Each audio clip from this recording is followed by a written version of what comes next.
हिमाचल प्रदेश में 7वें और आखिरी चरण में चुनाव होना है। चुनाव की अधिसूचना जारी होने में भले ही एक दिन बाकी हो, मगर भाजपा और कांग्रेस के बीच सवाल और जवाबी हमले में जरा भी नरमाई नजर नहीं आ रही है। हिमाचल कांग्रेस की उपाध्यक्ष नरेश चौहान ने केंद्रीय राज्य मंत्री मीनाक्षी लेखी पर निशाना साधा है। तीसरा चरण देश में चुनाव का आगे बढ़ रहा है और इन 3 चरण के अंदर देश में जिस तरह का माहौल जो मीडिया के जरिए, सोशल मीडिया हो, इलेक्ट्रॉनिक्स मीडिया हो, कोई भी और लोगों द्वारा, कार्यकर्ताओं द्वारा एक फीडबैक देश के अंदर बन रहा है कि जिस प्रकार का मॉडल भाजपा और माननीय प्रधानमंत्री देश में बनाना चाह रहे थे कि 400 प्लस सीटों की बात, स्वाभाविक तौर पे वो ऐसा आंकड़ा पेश करना चाह रहे थे जिसके पीछे साफ तौर पे लोगों को और देश को भ्रमित करने वाला एक आंकड़ा था। वो एक स्ट्रेटेजी का पार्ट था कि हम 400 बोलते रहेंगे, लेकिन इसकी सारी हवा इन 3 चरण के चुनाव में देश में निकल चुकी है और देश में जो माहौल है वो बिल्कुल स्वाभाविक तौर पे जो है बदलाव का है।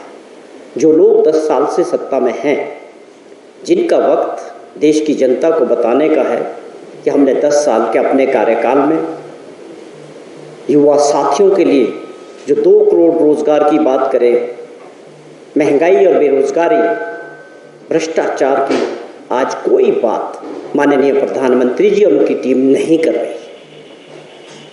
इसका सबसे बड़ा कारण कि उनके पास कहने के लिए अपने 10 साल के कार्यकाल में कोई उपलब्धि नहीं है। इसलिए पूरा प्रयास किया गया कि देश के चुनाव को भटकाया जाए, मुद्दों को भटकाया जाए। लेकिन लोकतंत्र है, लोग भी बहुत जागरूक हैं, सब समझते हैं। सबसे पहले लोग अपनी समस्याओं की बात करते हैं जो उनके जीवन में है, वो बड़े मुद्दे बनने जा रहे हैं और लोग उनको पूछते हैं कि उन पे बात होनी चाहिए। जो जनता के मुद्दे हैं वो चुनाव के मुद्दे होने चाहिए। तो इसलिए बौखलाहट प्रधानमंत्री जी में और उनकी टीम में साफ तौर पे दिख रही है। जिस तरह का माहौल देश में इलेक्शन के दौरान बयानबाजी देश के माननीय प्रधानमंत्री जी अपने विपक्ष के नेताओं के लिए खास तौर पे कांग्रेस पार्टी को कोसने का काम कर रहे हैं। चुनाव अगर मंगलसूत्र की तरफ गया, चुनाव अगर मंदिर और मस्जिद और हिंदू और मुस्लिम की तरफ गया, तो देश की जनता ने जरूर समझा कि 10 साल बाद ये कौन सी दिशा में जा रहा है। हमारे मुद्दों को एड्रेस नहीं किया जा रहा, देश की असली समस्याओं पर चर्चा नहीं हो रही है। कांग्रेस पार्टी की लीडरशिप ने ये हमेशा कहा, राहुल गांधी जी हमेशा कहते हैं हर जगह, जब उन्होंने पूरे देश का पैदल यात्राएं भी की, कि जो लोगों की समस्याएं हैं, युवा साथियों की, किसानों की, बेरोजगारी की समस्या है, इन पे चर्चा होनी चाहिए, ना कि देश को उस राह पे खड़ा कर दो कि 80 करोड़ लोगों को 5 किलो आटा और चावल पे लाके इस अर्थव्यवस्था को और देश को खड़ा कर दिया। तो ये इन मुद्दों को, कोर मुद्दों पे सरकार से जवाब चाहते हैं। सवाल जहां हिमाचल प्रदेश के चुनाव का है, 2 दिन पहले ठाकुर जयराम जी, पूर्व मुख्यमंत्री,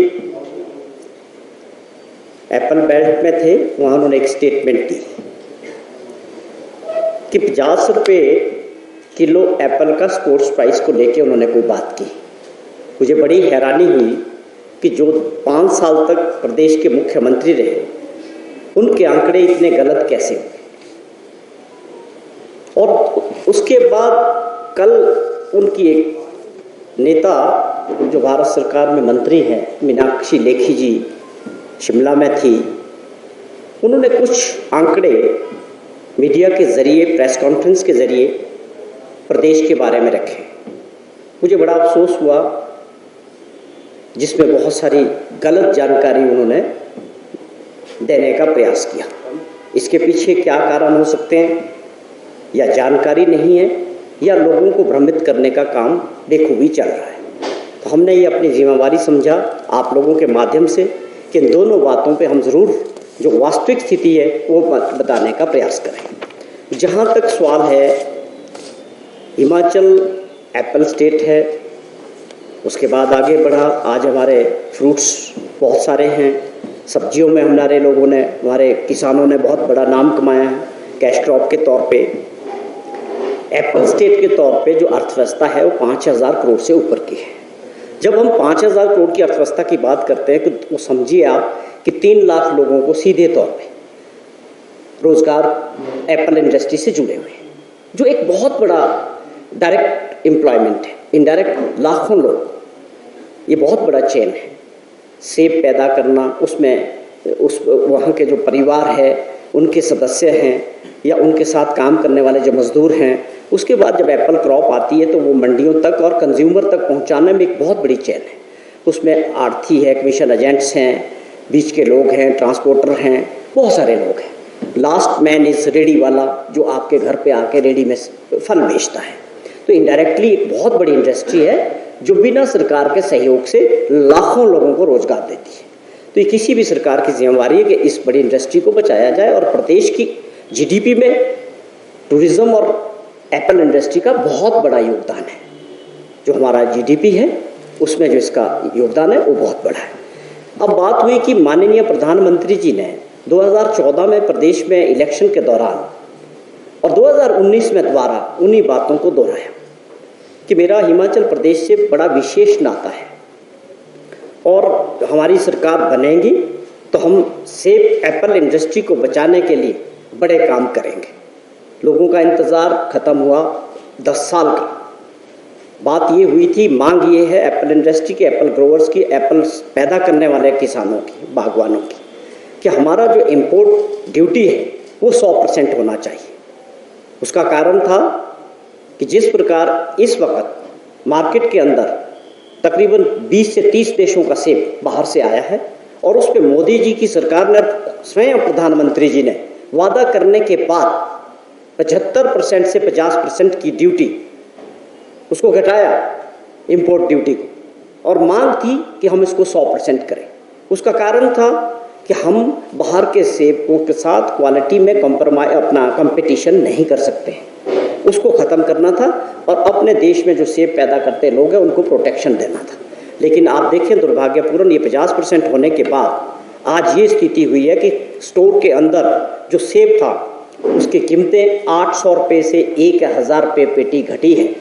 जिन भी लोगों ने सेब स्टोर किया था, चाहे वो सीए स्टोर में था, चाहे नॉर्मल स्टोर में था, जब वो अब मार्केट में दिया तो उनको बहुत बड़ा नुकसान हुआ है। तो कहने का मतलब है जो हमारी इतनी बड़ी आर्थिकी है एप्पल की, जो 5,000 करोड़ की अर्थव्यवस्था है, उसको बहुत बड़ा धोखा प्रधानमंत्री जी के आश्वासन के बाद मिला और इम्पोर्ट ड्यूटी। तो ये एक बहुत बड़ा इशू है। हम माननीय पूर्व मुख्यमंत्री जयराम ठाकुर जी से पूछना चाहते हैं कि कब वो 50 रुपये स्पोर्ट्स प्राइस मिला था, और आपका प्रधानमंत्री जी द्वारा प्रदेश के अंदर खुद स्वयं बोलने के बाद उसके बारे में आपकी क्या राय है, आप बताएं। प्रदेश की जनता को ज़रूर इसके बारे में बात करें। और महीने में 10.5 रुपये किलो जो था सेब का स्पोर्ट्स प्राइस, 1.5 रुपये किलो हमारी सरकार ने और माननीय मुख्यमंत्री जी ने बढ़ाया, और आप सभी ने उसको कवर भी किया कि 50 पैसे वो बढ़ाते थे, लेकिन हमारी सरकार ने 1 रुपया 50 पैसा बढ़ा के किसानों की मदद की।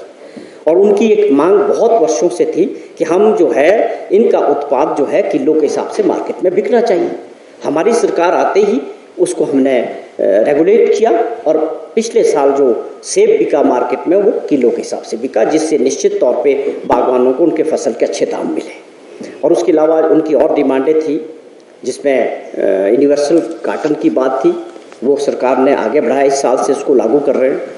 और जो हमारे सीए स्टोर्स हमने बहुत सारे 8-9 जगह बनने हैं, उस पर काम चल रहा है, और प्राला में बड़े ज़ोरों से काम चल रहा है। प्रोसेसिंग यूनिट एक बहुत बड़ा प्राला के अंदर लगा है, वो बहुत इंफ्रास्ट्रक्चर इस इंडस्ट्री को बचाने के लिए जो ज़रूरी था, हमारी सरकार ने उसको प्राथमिकता के आधार पर किया। सोच बड़ी साफ है कि इतनी बड़ी इंडस्ट्री को जो लाखों लोगों को रोज़गार देती है, जिसमें लाखों फैमिलीज इन्वॉल्व है, उनको बचाने का ये प्रयास हमारी सरकार ने किया। मैं ये प्रश्न इनसे भी पूछना चाहता हूँ कि आप इसके बारे में किस तरह से स्पोर्ट्स प्राइस के बारे में और जो इम्पोर्ट ड्यूटी है, उसके अलावा अफ़गानिस्तान के रूट के ज़रिए फ्री ट्रेड हमारा जो है अफ़गानिस्तान के साथ है, जब हम अफगानिस्तान से, ईरान और दूसरे देशों से जो रूट होके बिना ड्यूटी के जो सेब हिंदुस्तान में आ रहा है, वो भी अब हमारे लोगों को बहुत परेशान कर रहा है, बहुत कंपटीशन हो रहा है। दूसरा, लेखी जी ने भी कल यही बात कही कि 50% इम्पोर्ट ड्यूटी की बात उन्होंने कही कि 50% इम्पोर्ट ड्यूटी किसने की। हम यहाँ जो हमारे नेता है भाजपा के, उनसे पूछना चाहते हैं कि किसने की 50%। हमारे किसान बागवान क्या मांग रहे हैं? They are asking for 100% import duty, जो पहले 75% थी। तो क्या आपकी सरकार ने, प्रधानमंत्री जी ने इस ड्यूटी को घटाया? मांग थी 100% करने की, तो आप क्या कहना चाह रहे थे कल की प्रेस कॉन्फ्रेंस में? तो आपके जो आंकड़े थे, आपके जो तथ्य थे, वो टोटल गलत थे। हमारी मांग और हमारे किसानों और बागवानों की मांग क्या थी और आपकी सरकार ने क्या किया? तो यही बात जयराम जी ने भी कही कि 50 रुपये किलो जो है स्पोर्ट्स प्राइस था। हमें बताएं, आपकी सरकार में मिला 50 रुपये किलो स्पोर्ट्स प्राइस? किसको मिला भाई आज तक? हमें तो 12 रुपये हुआ है, वो भी हमारी सरकार ने किया है। ये आंकड़े कहाँ से ला रहे हैं, इसके पीछे क्या कारण है? तो ये दो ऐसे मुद्दे थे जो कल इन्होंने गलत तरीके से जो है मीडिया के जरिए पेश किए। और मीनाक्षी लेखी जी ने एक बात कही कि हिंदुस्तान का विकास या हिमाचल का विकास खास तौर पे 2014 के बाद में, मुझे बड़ी हैरानी हुई उनका जब मैं बयान देख रहा था कि 2014 के बाद नालदेहरा, कुफरी, छराबड़ा, कहते वहाँ बिजली नहीं होती थी।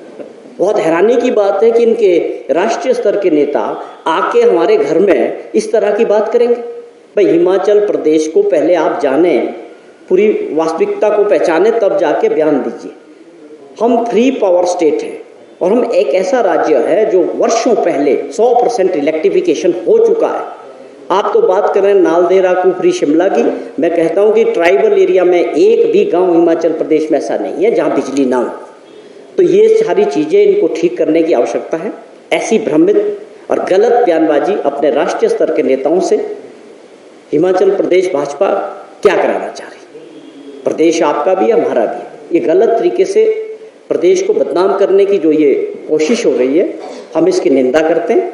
आइंदा आप इलेक्शन में अपने नेताओं को बुलाएं, ये उनका अधिकार है, लेकिन उनके पास जो आंकड़े होने चाहिए प्रदेश के बारे में, वो सही होने चाहिए। यही हमारी 2-3 चीज़ें थी जो हम आप क्षेत्र से एक चीज़ सुनने को ज़रूर मिली कि लोगों ने ये ज़रूर कहा कि कांग्रेस पार्टी ने अच्छे टिकट दिए, अच्छे प्रत्याशी उतारे हैं। मैं समझता हूँ ये इंतज़ार भी आज या कल ख़त्म हो जाएगा, आज भी हो सकता है। और स्वाभाविक तौर पे बड़े फूंक के पूरा प्रयास कि अच्छे प्रत्याशी को, जीतने वाले प्रत्याशी को, सबको साथ लेके और कार्यकर्ताओं को, उनके कोई सर्वे का आधार है, कोई फीडबैक है, तो मैं समझता हूँ आज या कल ये टिकट भी अनाउंस हो जाए। बीजेपी आरोप लगा रही कि जो केंद्र के प्रोजेक्ट है उनको लटकाने का काम कर रही है सरकार, अपना शेयर जो है वो नहीं दे रही है। तो क्या कारण है कि वो शेयर नहीं दे पा रही? बीजेपी के पास मुद्दे नहीं है। देश के चुनाव की बात करें तो उनका काम है कि वो बताना लोगों को कि हमने क्या किया था। सच्चाई में आज प्रधानमंत्री जी के किसी भी देश के अंदर जितनी भी रैलीज और मीटिंग्स हो रही है, कहीं पे बात नहीं हो रही बेरोजगार युवा साथियों की या रोजगार पे। कहीं पे वो मुद्दा ही नहीं, टच ही नहीं कर रहे। जबकि खुद एक आंकड़ा रखा था कि 2 करोड़ बच्चों को जो है हर साल रोजगार मिलना चाहिए। हम थोड़ी बोल रहे हैं, आप द्वारा निर्धारित जो था, आप द्वारा जो घोषणाएं थी, अच्छे दिनों की बातें थी, वो बताओ ना। वही सवाल भाजपा का एक एजेंडा पूरे देश में रहा है। झूठ को बार बार बोलते रहो। 100 बार झूठ को बोलोगे तो उसका असर जरूर होगा, लेकिन अब कुछ होने वाला नहीं है। यही हिमाचल प्रदेश की भाजपा का भी हाल है। मैंने अभी आपसे जिक्र किया कि ये मुद्दे होने वाले हैं। आप हमसे पूछो 15 महीने का कार्यक्रम, हम तैयार बैठे हैं, हमारी सरकार तैयार बैठी है, पर मुद्दों पे बात करो। 15 महीने का हिसाब पूछो, आप विपक्ष में हैं, आप पूछोगे क्या? किस मुंह से पूछोगे? आप तो साजिश करते हो, सरकारें कराते हो जनता की चुनी हुई, धन बल और एजेंसीज के तौर पे। तो आपके पास तो कुछ बोलने को है नहीं। हम तो पूछ रहे हैं, हमारे से भी पूछो। अभी 3.5 साल प्रदेश के अंदर जो सरकार जनता ने बनाई है, जिस तरह का माहौल मुख्यमंत्री जी की रैलियों में, मीटिंग्स में लोग उमड़ रहे हैं, उससे साफ जाहिर है कि हिमाचल प्रदेश के लोग अभी इस सरकार को 5 साल तक मौका देना चाहते हैं। मुख्यमंत्री जी को देखना चाहते हैं, उनको उनसे बहुत उम्मीदें हैं। तो ये है मुद्दे की 3.5 साल प्रदेश की सेवा कांग्रेस पार्टी की चुनी हुई सरकार करने वाली है। आपने सर बागियों के प्रस्ताव का ये कहना है कि मुख्यमंत्री उनकी बात नहीं सुनते, इसलिए उनको मजबूर हो गया है। देखिए, अब तो बागी के साथ वो दागी भी हैं, और साथ में ये कोई बड़ा कारण नहीं है कि मुख्यमंत्री जी बात नहीं सुन रहे थे इसलिए हमने अपनी पार्टी को धोखा दे दिया। आपको लगता है, ईमानदारी से आप अपने आपसे पूछें कि ये कारण हो सकता है? जो लोग पार्टी में, दूसरी पार्टी में ये सिर्फ इस वजह से जा सकते हैं दूसरे दल में, इसके पीछे क्या कारण है वो आप सब, पूरा देश जानता है। जो भाजपा का मॉडल है सरकार बनाने का विपक्ष की, उसमें सबसे ज़्यादा धन बल का यूज़ होता है। मुझे लगता है कि इनमें भी वो बहुत सारा हुआ है। और ये आज नहीं, मुख्यमंत्री ये गलत इल्ज़ाम लगा रहे। मुख्यमंत्री जी ने इन 6 के काम भी किए। इनकी अपनी क्या महत्वाकांक्षा थी? भाई मंत्री बन जाते, अगले दौर में बन जाता, और भी लोग हैं और लोगों ने भी तो काम कराए हैं। क्या ये 6 ही लोग थे? ये गलत है। ये फंस चुके हैं अपने कर्मों की वजह से। ये समझ रहे हैं कि जनता इनको अब सबक सिखाने वाली है। हिमाचल प्रदेश से जो ये फैसला जाएगा, ये पूरे देश के अंदर एक अपने आप में बहुत बड़ा मैसेज होने वाला है कि जो लोग दल बदल करते हैं धन बल के लिए, उनको देश की जनता सबक सिखाने वाली है। और ये जो मॉडल है सरकार गिराने का, ये भी हमेशा के लिए बंद होगा। इसकी शुरुआत हिमाचल प्रदेश से होगी। कांग्रेस पार्टी ने साफ कहा है कि देश की जनता अगर बदलाव करेगी, कांग्रेस को मौका मिलेगा। अपने साथियों के साथ मैनिफेस्टो में बहुत सारी बातें साफ कही और मैनिफेस्टो पे चर्चा हुई है। कांग्रेस का मैनिफेस्टो है जिसमें 5 गारंटियों के तौर पे न्याय दिलाने की बात की है, चाहे युवा साथी है, चाहे किसान हैं, चाहे महिला हैं। उस पर देश के प्रधानमंत्री जी को भी बड़ी दिक्कत हुई है। बड़ी चर्चा हमारे मैनिफेस्टो को लेकर उन्होंने की। हम वो बात कर रहे हैं जो देश के लोगों को होनी चाहिए, जो देश को आगे ले जाने के लिए होनी चाहिए, देश की तरक्की के लिए होनी चाहिए। कांग्रेस उन मुद्दों पे बात कर रही है। देश का लोकतंत्र स्वाभाविक तौर पे जिस तरह का मॉडल रहा, एजेंसीज के तौर पे नरेंद्र मोदी जी की पहचान इतिहास में हमेशा रहेगी। ईडी वाले प्रधानमंत्री, सीबीआई और इनकम टैक्स वाले प्रधानमंत्री के तौर पे होने चाहिए। तानाशाह रवैया रहा, मेरे मन की बात सुनो, पर लोगों की कब सुनोगे? लोकतंत्र है ये, लोगों की सुनने की, लोगों की बात सुन के उसको काम करने के लिए बैठाया गया है। आपकी कितनी सुनेंगे लोग? आपकी बात सुनते सुनते 10 वर्ष निकल गए मेरे मन की बात, उसकी भी तो कोई सीमा होनी चाहिए। तो देश की जनता की आवाज़ को सुनना ज़रूरी है, उसके हिसाब से सरकारों को काम करना ज़रूरी है। जहाँ तक आपने सवाल किया, हम संविधान में बदलाव करने की मंशा किसकी है, तानाशाह प्रवृत्ति किसकी है, लोकतंत्र में विश्वास कम कौन करता है, इसका फैसला ही तो देश की जनता को करना है। और जनता जागरूक है।